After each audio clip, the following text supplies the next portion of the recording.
What is up, guys? Dzeeff here. In the past few days, I have been a bit under the weather. Mainly, I was just sneezing. I had a very runny nose. I kind of felt like a Cabazals, if I'm being completely honest, which is coincidentally very on theme for today's video. Now, if you guys remember, back in July, I made a video that was, can this 2009 deck beat current decks? And we're kind of doing the same thing here, but this time we're looking at 2012. Now, in the previous video, I took the first place World Championship deck from 2009 and I tried to build it in modern day Yu-Gi-Oh! Now that took a few adjustments. There were a few cards that were banned, there were a few cards that had new effects, and it didn't go great. A lot of the extra deck monsters did not age very well, and many of the main deck cards were pretty inconsistent. But in today's video, I am a lot more optimistic. We're going to be playing Dino Rabbit, a deck that was very good in 2012. Now there were other decks that I could have tried to play. I could have played Inzectors, but that deck doesn't have a lot going for it when it goes first anymore. I could have played Chaos Dragons, but that deck lost Future Fusion, or I could have tried to play Windups, but we don't have Carrier anymore, and that was like the biggest reason to play Windups back in 2012. So I felt like Dino Rabbit was a good choice. We're using the top 4 YCS Philly deck that Joe Girolando played back in 2012. This was in the summertime, so one thing I do want to mention here is that Dino Rabbit used multiple world premieres. They used Tour Guide, they used Dolka. These were cards that were not released in the OCG at this time. And what that meant is that this deck, if you wanted to take it to the World Championship, was going to be a lot worse there than it was in the TCG. So that's why we're not using a world profile. We're using one of my favorite players' Dino Rabbit decks. Once again here, I'm not trying to reinvent Dino Rabbit in 2021. I'm trying to recreate that older deck list in modern Yu-Gi-Oh! So we came pretty close here, by the way. In the main deck, we have 39 of the 41 cards that he played. He was playing Heavy Storm and a second copy of Macrocosmos. We can't play those, so we're playing one copy of Dimensional Fissure. D-Fissure is worse than Macrocosmos in many situations, but I think it's pretty similar, so it should make sense in the context of this deck at least. And then the extra deck is entirely the same, that's great, and the side deck is only one card different. He was playing the third Macrocosmos in the side deck, so I had to swap that out for Effect Veiler. One thing I try to do in these videos is stay pretty true to the time period, so this deck technically would have been completely legal back in 2012, even though most people played Macrocosmos. I think this is a very close recreation of that deck.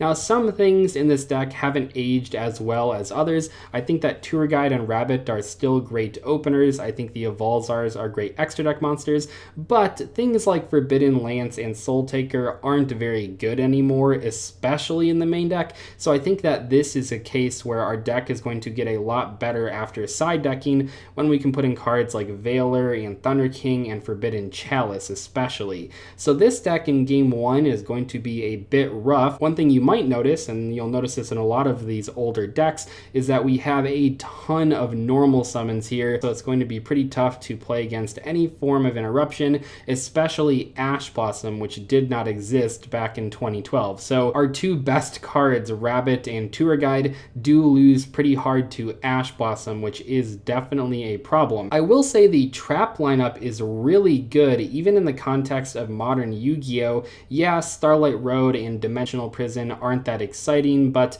Macrocosmos, Judgment, Bottomless, Torrential, Solemn Warning, these are all good cards and they're going to help out a lot. Overall, I'm a lot more optimistic about this deck versus current decks than I was about the 2009 deck, because this one actually does have a number of good cards in it and we do have some pretty good turn 1 plays. Anyway, without further ado, let's try to play some matches and see if we can get some wins with this deck that's almost 10 years old. Now, I do want to mention here, Joe has his own Yu-Gi-Oh! YouTube channel. It's called YGO History. I shouted it out a few weeks ago, but he primarily does older deck profiles and talks about the cards that people played back then and their context in those older formats. And he did a profile of this deck back in January of this year, so if you're interested in learning about why he played certain cards over other cards, cards, make sure to check out that deck profile. I will post it in the description below. And it's kind of cool, right? Because it's him looking back at his own deck list from almost 10 years ago, kind of discussing how that deck was played back then. I was having a hard time finding an opponent in unranked,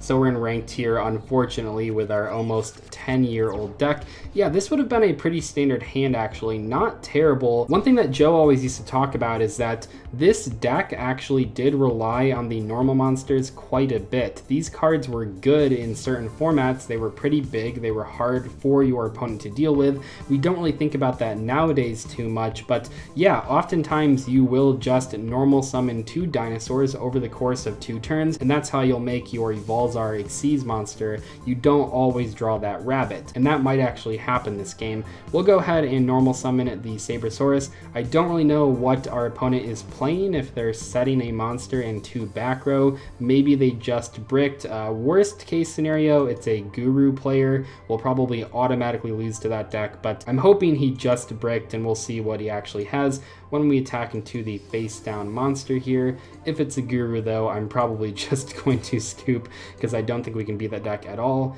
It is a Destiny Hero Decider. Okay, so this might be like a random rogue deck. And remember, the goal of this series is not to prove that a 2012 deck can beat current meta decks in 2021, but rather I'm just trying to use this deck against whatever I have to play against to see if it can kind of hold its own, if that makes sense.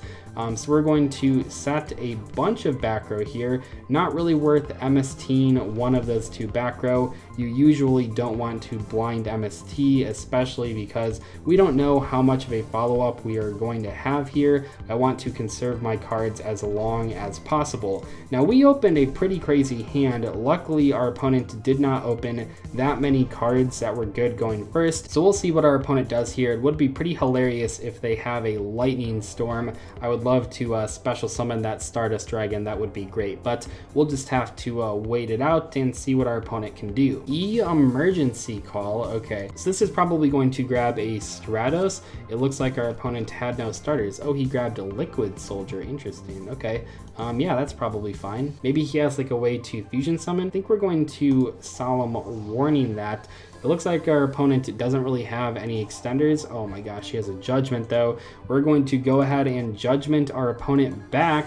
Okay, what are you going to do at this point? Now we can MST that last back row if he doesn't set another one of them. And oh my gosh, yeah, this is going pretty well actually. So we're going to MST this one in the end phase. Maybe it was like a mask change. It was a Called by the Grave. Okay, pretty bad against our deck. We don't have a lot of cards that he can use that against, especially in game 1. You can't Called by Rabbit. You could Called by like a Tour Guide if I summoned a second one when I already had one in the grave, but we don't have a lot of cards that Called by is good against. But yeah, so we're going to draw Dark Hole. That kind of sucks, but we'll see if it's enough to get in there. We're going to attack for 19. I'm a little worried at this point. We don't really have any forms of interruption. The Stardust Dragon being summoned would actually be great for us, but I don't know if our opponent is going to be able to trigger that ability. Maybe if he plays like Lightning Storm or Twin Twisters in the main deck, but we'll have to see. But I am a little bit worried here because all we have is a Sabersaurus and Forbidden Lance. Now, notably, heroes are pretty bad against Dark Hole, so this card actually could come in clutch. Oh gosh, he has the mask change on the Shadow Mist there. That is pretty annoying. Now, if he goes for Dark Law, which he probably will, we could actually get him with this Forbidden Lance. This could be pretty clutch. I don't know what he's going to add with the Shadow Mist. Hopefully he doesn't have a way to like keep extending. Maybe he'll just add like Stratos for next turn. I don't really know, but if he adds Honest Neos, I mean, that would definitely mess us up. Would our opponent play around Forbidden Lance though? I mean, what are the odds that he's figured out that we're playing a 2012 Dino Rabbit deck? I say the odds are pretty low. He goes for Vision Hero Vion. He already normal summoned those, so I'm not too worried about that. This could be game right here, so I'm assuming he's going to attack, and then we can Forbidden Lance, and then, I mean, he probably doesn't have an extender here, and he's only at 2100 life points before the Lance. This is going to be pretty good, so we'll make sure to wait until the actual damage step there. So we're going to flip that Lance, and this could be game 1 in our favor, which would be hilarious. Now obviously our opponent is playing like kind of a random hero deck. I don't think they normally play Decider. Maybe they do, I'm pretty sure they don't though. But yeah, we actually do have game. We won just with a Sabersaurus. Oh my gosh. Assuming our opponent does not play Karibo, he does not. Okay, game 2. I can't believe we won that. Luckily, our opponent seemed to brick when they went first. We did open our Veiler, which could be good here. Vision Hero Ferris is very strong. I think we're going to have to Veiler the Vion here and just hope that's enough. We're going to let this one go through because he might have hard drawn the Vion, and I don't want to risk that at all. So we're going to Veiler this one, and maybe our opponent doesn't have any more plays. But this deck actually does have a number of good cards, and he hasn't normal summoned yet either. So this might not work out, but I think chances are pretty strong that this will, at the very least, make his ending board a lot worse. Now, our hand going second is not stellar. Now, we do have the Guaiba. If he doesn't use these for a Link summon, we could potentially run over one of them with the Guaiba and go into Evolves our Dolka in main phase 2. Dolka plus MST plus Warning would be pretty good. Oh, he has Dark Calling, though, because he added that. What can he summon off of this? Did he hard draw the... I don't even know what Malicious Bane takes. I thought it took, level 5 or higher. I really thought Malicious Bane took a level 6 or higher. Okay. Yep, that's definitely not good for us. Yeah, this hand is pretty terrible against this. We'll try our best, though. We're going to MST the back row, which he does have a mask change. Oh boy, yeah, that's going to be probably game there. I don't know what else we can do. We can Guaiba attack over that, although that's not like the craziest thing. Yeah, this is probably going to be going to a game 3, and we're going to see if we can win the match, but I don't think we can actually win game 2 here. Maybe he'll like squander all of his resources and play into the warnings. Probably not though. Deep Prison would have been not terrible. So this card can't be destroyed by battle with card effects, and it can like be a Regeki or whatever. Oh gosh, this is horrible. We don't have any good rank 4s to go into here that are going to help us. This looks so bad. He's going to be like, why are you playing Maystroke? Who in their right mind would ever play Maystroke? If we had like Castell or Honor Arc right here though, that would have been pretty clutch. So we're going to set to, I don't know if this works. I do not remember the ruling here, but this card says it can't be destroyed by card effects, but we're negating the summon, but it's already on the board because it's face down. We're going to see if we can negate the summon, because if we can, our opponent might actually not have enough of a follow-up here. He did use a lot of resources to end on this. So we'll see here when he flip summons the Malicious Bane, can we hit it with a Solemn Warning? It would be great if we could, and I think we might actually be able to maybe do something if we can hit this. Let's find out if it works. It does. Okay, so normally that wouldn't be that confusing, because if your opponent like special summons a monster that can't be destroyed by card effects and you activate Solemn Warning, well, it hasn't hit the board yet, so of course the warning is going to work on it. But in this case, I was a little confused because the monster was already like on the board. It was just face down and it got flipped face up, so I wasn't really sure on that ruling, but I guess it worked out for us. We're going to detach that to keep the Maystroke around. Not that it can really do anything here. Tour Guide would be a pretty good draw. Actually, Rabbit would be better. Actually, Dark Hole is pretty good too. Okay, we'll just Dark Hole and summon Cabazals and hope it gets in there. This is actually very funny because there used to be this thing called Cabazal's Theory. I think I've talked about it a few times on the channel, but with this deck in particular, oftentimes if your opponent had a lot of back row, you would just keep attacking directly with Cabazals over and over again, and you wouldn't put any other monsters on the board because your opponent wouldn't want to like de-prison a Cabazals, right? But you could get in a lot of damage doing that. There's some old videos on my channel talking about that. Also, I completely forgot about Increase, but hopefully it doesn't matter. I think it's going to matter. Actually, I'm pretty sure we're going to lose now. Dang it. Okay, well, we'll go to game 3. He does have to have a normal summonable hero monster, so maybe he doesn't have that, and the Cabazals can get in there. And he has Liquid Soldier. Okay, so we'll scoop.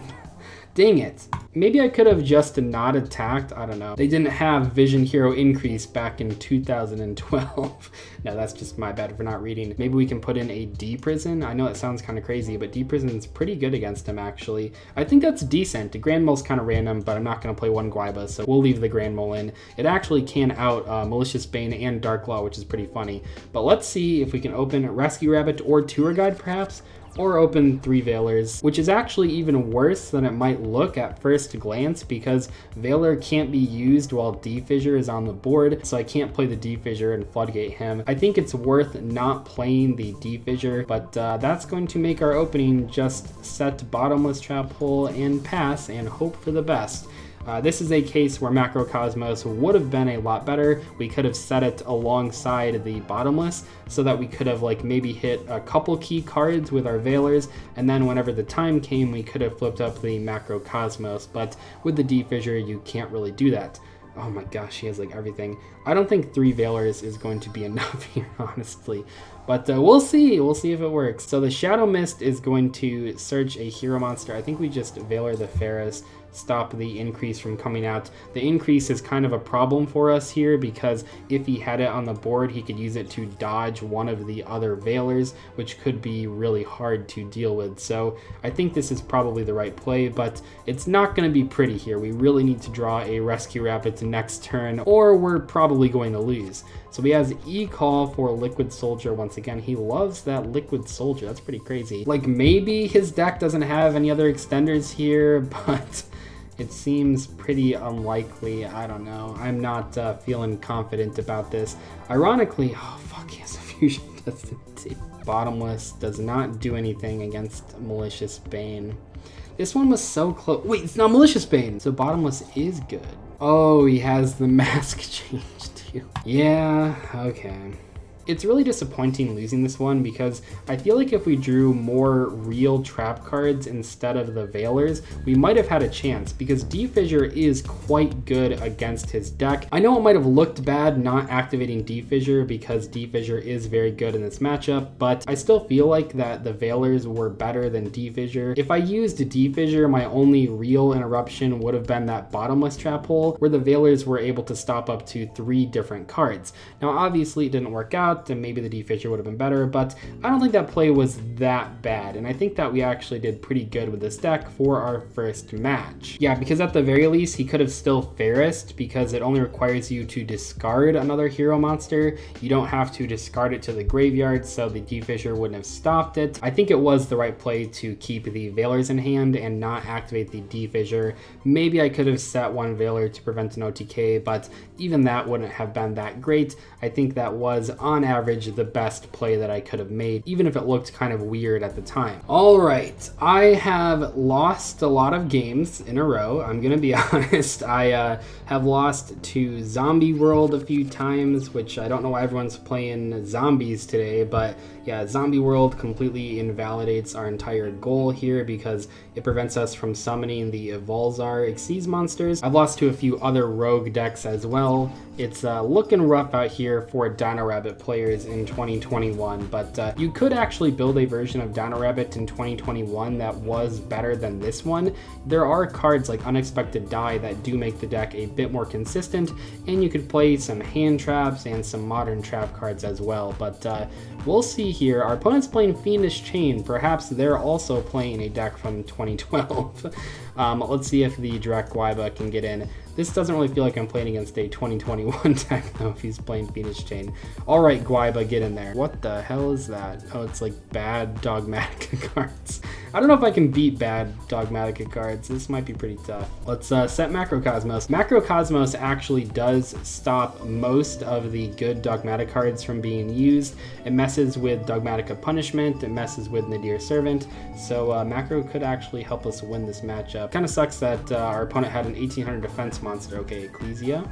Not bad, not bad. I don't really have a way to stop that, so I guess that goes through. He went for punishment. That's good for us. What can you really do against my Direct Guaiba, though? Not a ton, and we can run over the Ecclesia. Okay, this actually could be pretty big if that is only the punishment back there.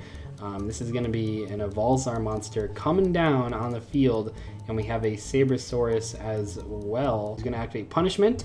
Smart play, but we do have the Macrocosmos. Good luck with that. So this makes punishment not work really, because it needs to check the attack points of the monster in the graveyard. So with a card like Macrocosmos on the board, it can't do that. He will still have to send a monster. It will get banished instead of going to the graveyard, but he won't be able to pop anything, which is great. So now we have this. Luckily, as you guys might have noticed, Dzeeff does not need to destroy the monster and send it to the graveyard. It only needs to destroy it, so it still works under Macrocosmos. Dzeeff is going to bring out another Gwaiba, which is going to be pretty good. Because Ecclesia does have that protection effect, but it's only for monsters that were special summoned from the extra deck. So we're going to bring out that Gwaiba. Sabersaurus can run over this.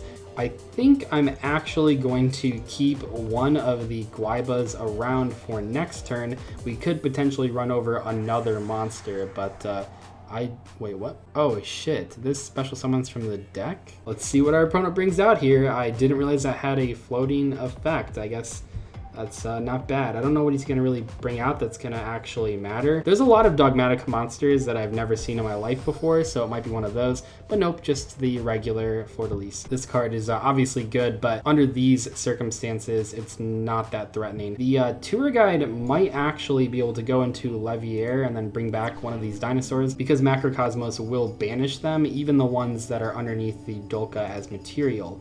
This actually might be a win right here. He's probably going to try to attack over the Dolka, but he's going to be met with that Forbidden Lance. Maybe not as bad as I thought it was. No, it's definitely really bad, but it's all right. It's just not, oh, I forgot to do that in the damage step, but it looks like it didn't matter there, which was lucky. But yeah, you want to try to wait for the damage step before you use cards like Lance to try to prevent your opponent from interacting with it as much as possible. What the hell is this? I think that this card's like pretty good with Shaddoll monsters because it can bring them out from the deck. We'll get rid of that Dzeeff. Like I said, I got banished. So on the next turn, we can go into Levier and bring that back. And so he has the Fleur-de-Lis. I'm just going to Dolka that as well. Not a once per chain, by the way. So that's pretty good. And he's going to pass. Oh, wait, maybe it is game. Let's just find out. I'm not going to do the math. Let's just attack and see if it's game. Oh, it was game. It was a game by 500. Nice. Okay, that's fine. No, there's nothing we can really do here.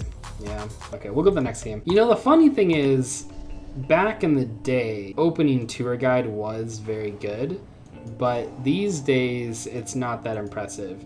So back in the day, like, I'm gonna do the play that people did oftentimes with a hand like this, where I'm just not gonna make an Xyz monster so that the Sangan can be used to search a rescue rabbit. Like, what Xyz monster am I making here that matters?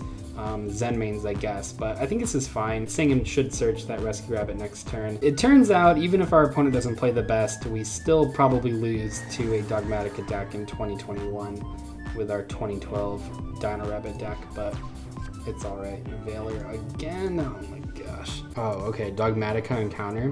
Why was he like thinking about activating that card for 2 minutes straight? That's crazy. Attack over. This one does not have a floating effect, unlike that other one. Oh, I should have crashed the Sangan and then attacked over. What a misplay. That is a potentially game-ending misplay right there, though. We really need the rescue rabbit. Set a monster. Not even going to use the Maximus first? I mean, it's not going to resolve, but he didn't know that, right? Like, yeah, you can see here how not crashing the Sangan is like really messing us up at this point, which is really sad. Wait a second. I see the play.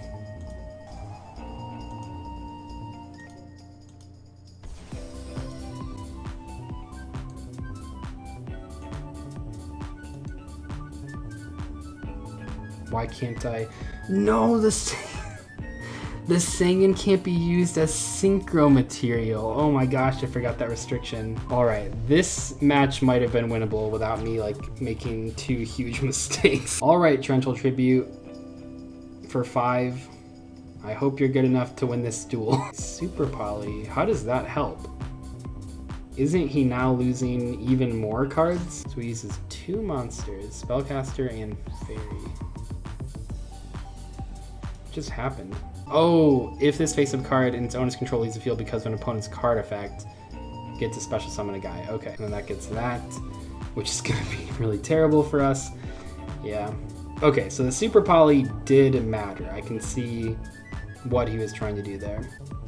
Add punishment, not the greatest card against us because we have the macro up, but it's not like we can really deal with these cards. Deep Prison is actually a pretty good draw right here. Okay, so that doesn't work. He doesn't realize that, which is fine, but sure. Thunder King attack over this. Deep Prison, banish the Despia. Maybe this is winnable. He has a lot of life points though. We really need to draw like another normal summon just to do damage. Rod of Sabersaurus. We have the 2 tour guides, we have the rabbits, we have the Cabazols, aren't even that bad. We just need to put damage on the board. Oh gosh, what does that do? I don't think we can let him get any advantage, so I think we have to Judgment that normal summon. Because that like adds a card, and I don't know what the added card does, but I think it does crazy things. Wait. I have a Thunder King on the board. He couldn't add a card. It's probably still right. I'll just tell myself that. Oh man. Attack with Thunder King, 800 life points. Just wasted my only negation card on a monster that was basically an 1800 attack vanilla monster. Okay, setting a back row. That's good for us. If he does draw Meltdown, we have Dust Tornado. Also, he's finally down to 40 cards in deck. How long has this game been going on? It's crazy. Okay, that's fine. Doesn't search anything. This would be quite the comeback. Our opponent's deck is pretty crazy with all the Despia cards. It's like every Despia and Dogmatic card. Kind of cool though. Is he wondering why he can't search? I have a Thunder King. Although I forgot you couldn't search last turn, so who knows? Dinosaur, nope. Yeah, I really want to draw a dinosaur card. Heavy Stormduster.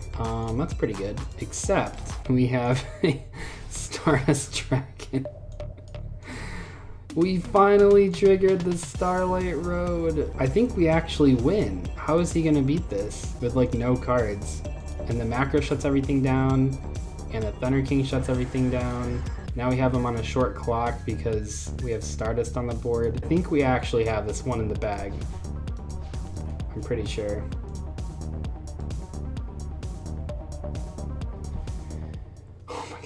We did it. All right, we get to go first. Let's see if we can open Rescue Rabbit. That would be pretty good. Oh my gosh, Rabbit into Tour Guide with warning. Okay, let's not freak out. We haven't won yet, but this is probably this deck's best opening. We have Dolka plus a warning, and we're going to have Tour Guide next turn. This could be a very easy win. Against combo decks, this could be a pretty decent opening. Looks like he's playing a combo deck. He's playing Chaos Space. Let's see what he discards here. Could be Dragon Link, actually. Oh, it's Blue Eyes. Okay, it's Blue Eyes. That's fine. Alternative does kind of mess up our Dolka. He's adding some like random card to his hand. I don't know what that is. Is that Alternative Red Eyes? What is our opponent doing? We're kind of in the lower ranked mode on YGO Omega, which does make it easier for us to win with this deck, but it does make it so we play against a lot of random decks as well. I can't see a reason to play that like alternative Red Eyes card. If I remember from when I read it a while back, it didn't seem very impressive. It's just passing there. Okay. We actually went Rabbit into Tour Guide, into Leviair, into Rabbit. That is incredible. This would have been like, yeah, the craziest play that this deck was capable of back then. And honestly, nowadays, it's not even that bad if they all resolve. Now, we have a lot more hand traps these days, so a lot of the times it's not going to resolve. But right here, I mean, yeah, this makes the deck look pretty good, actually. So here we go. Look at all those dinosaurs. That is great. Cabazols, what a great monster. I don't know what our opponent's going to have here, but I'll attack with Dolka first. It's not like we're going to OTK anyway, so might as well just attack with the highest attack first. It is Blackstone of Legend, okay. I just can't believe that we're actually doing this play. Not that it's very consistent, right? You have to draw a Rabbit and Tour Guide, but man, when you open it, it is crazy. I remember back at this time period, like Tour Guide was like $200 a copy and Rescue Rabbit was like $100 a copy. Cards like those were very expensive back then. I think we won this game like pretty easily actually. Dolka, Lagia, Warning. Our opponent only has 4 cards. This seems like a pretty straightforward game to us, which is good to see because we've been struggling up until this point for the most part, if we're being completely honest. He scooped. That's great. I feel like this was a nice match here because even if we weren't playing against like a super competitive deck, we were playing this deck in a way that looked very similar to how this deck would have been played like almost 10 years ago. Like that was actually a really fun match. Okay, so 2012 Dino Rabbit. Yeah, it worked a lot better than 2009 Blackwings. I felt like I had a lot more control over my duels than I did with that deck. I did have good cards in the extra deck to summon, mainly Dolka and Logia, but I do want to say though that I did notice that I didn't have those great generic rank 4s that we have nowadays.